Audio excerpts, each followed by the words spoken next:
इसने उमर ने मुझे सवाल किया। अब एक शख्स जो है हमारे शहर की हैं, वो इतने पावरफुल हो गए हुए हैं, इतनी दौलत है उनके पास, इतने पावरफुल हो गए हुए हैं कि सियासी पार्टियों को डिक्टेट करा रहे हैं। कहा जा रहा है, मुझे नहीं पता, कि उनके कहने के ऊपर जो है ये कमिश्नर साहब ने प्रेस कॉन्फ्रेंस की है, उनके कहने के ऊपर मखरूत हुकूमतें बन रही हैं। अब जब तक इन लोगों जिनके पास जो है बेशुमार पैसा है, वो सही है गलत है, मैं उस बहस में नहीं पढ़ना चाहता, लेकिन अगर वो जब तक इनके चंगल से आप आज़ाद नहीं होंगे, हुकूमतें आज़ाद नहीं होंगी इनके ब्लैक में। मैंने आपको अभी कहा है, मेरा गौर नहीं किया कि ये लोग असेंबली में पहुंचे हुए हैं। ये लोग असेंबली इस इलेक्शन पे इन्होंने पैसे लगाए हैं ताकि उनके नाजायज़ कारोबार पे, ये बिजली चोर जो हैं, गैस चोर जो हैं, उनके नाजायज़ कारोबार को प्रोटेक्शन मिल सके। यहाँ पे गाड़ियों का मसला है।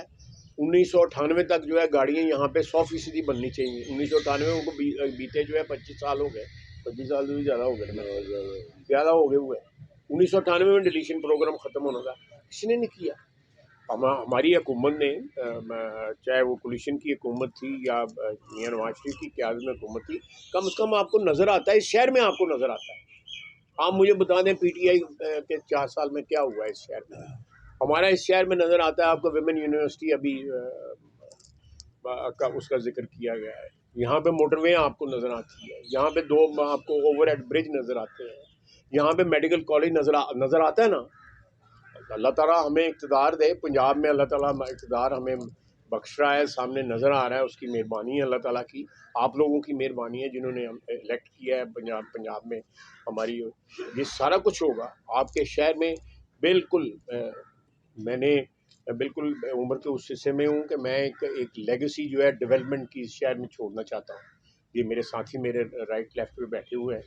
हमने इस शहर में जो है ऐसा निज़ाम छोड़ना चाहते हैं जिसमें नौजवान नस्ल को उम्मीद नज़र आए, चाहे वो बच्ची हैं या बच्चे हैं, उनको एक उम्मीद नज़र आए कि कल हम पढ़ाई करेंगे, पढ़ाई इस तरह की कर रहे हैं कि कल हमें रोज़गार मिलेगा, अच्छा रोज़गार मिलेगा।